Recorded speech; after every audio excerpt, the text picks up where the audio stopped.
പണത്തിനെ ഏറ്റവും കൂടുതൽ നമ്മളെല്ലാവരും സ്നേഹിക്കുന്നുണ്ട്. പക്ഷേ നമ്മൾ കാരണം തന്നെ നമ്മുടെ പണം കയ്യിൽ നിന്ന് പോകുമ്പോഴുള്ള വിഷമവും. ഇതിനകത്ത് ഏറ്റവും വലിയ തെറ്റെന്ന് പറഞ്ഞാൽ നമ്മുടെ പണത്തിൻ്റെ അർഹത നമുക്ക് മാത്രമല്ല, നമ്മളായിരിക്കും ചിലപ്പോൾ ആ പണം ഉണ്ടാക്കിയത്, പക്ഷെ നമ്മളെ സ്നേഹിച്ച് നമ്മളെ വിശ്വസിച്ച് നമ്മളെക്കുറിച്ച് ഓർത്ത് പലരും വീട്ടിലിരിപ്പുണ്ട്. അവർ ചിലപ്പോൾ ജോലിക്ക് പോകുന്നുണ്ടാവത്തില്ല, അവർ ചിലപ്പോൾ വീട്ടിൽ നമ്മളുണ്ടല്ലോ എന്നുള്ള ധൈര്യത്തിലായിരിക്കുന്നത്. അപ്പം നമുക്ക് ആ പൈസ ഉണ്ട്, നമ്മൾ ഉണ്ടാക്കിയ പൈസ എന്ന് വെച്ചാൽ നിനക്ക് ഇഷ്ടമുള്ളതിൽ കൊണ്ട് ഇൻവെസ്റ്റ് ചെയ്യുകയും നിനക്ക് ഇഷ്ടമുള്ളത് ഗ്യാമ്പിൾ ചെയ്യുകയും ചെയ്ത് പണം കയ്യിൽ നിന്ന് പോയാൽ അതിലേറെ ഉണ്ടാകുന്ന വിഷമം നിനക്കല്ല, അത് നിനക്കൊരു ഉത്തരവാദിത്തമുള്ള നിൻ്റെ കുടുംബക്കാർക്കൂടെ വേണ്ടിയാണ്.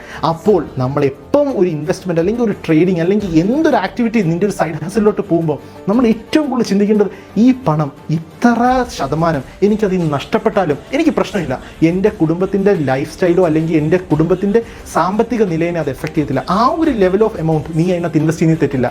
നിനക്ക് നോളജ് ഉണ്ട്, എല്ലാവിധ അറിവുണ്ട് ആ ടോപ്പിക്കിനെ കുറിച്ച്, നോ പ്രോബ്ലം, നിനക്ക് എത്ര പൈസ വേണമെങ്കിലും ഇൻവെസ്റ്റ് ചെയ്യാം. പക്ഷേ നമുക്ക് അറിവില്ലാത്തൊരു ടോപ്പിക്കിനെ കുറിച്ച് നമ്മൾ കൊണ്ട് അന്യായമായ ഒരു എമൗണ്ട് ഇൻവെസ്റ്റ് ചെയ്യുക, ഒരു റിട്ടേൺ പ്രതീക്ഷിച്ച് നാളെ ഞാൻ അതിലൂടെ കോടീശ്വരനാവും എന്നുള്ള ചിന്തയിൽ കൊണ്ട് ഇൻവെസ്റ്റ് ചെയ്ത് അത് കയ്യിൽ നിന്ന് പോയാൽ നമ്മുടെ കുടുംബം തന്നെ തകരുമെങ്കിൽ അതിലേറെ വലിയൊരു തെറ്റ് നമ്മുടെ ലൈഫിൽ ചെയ്യാനില്ല.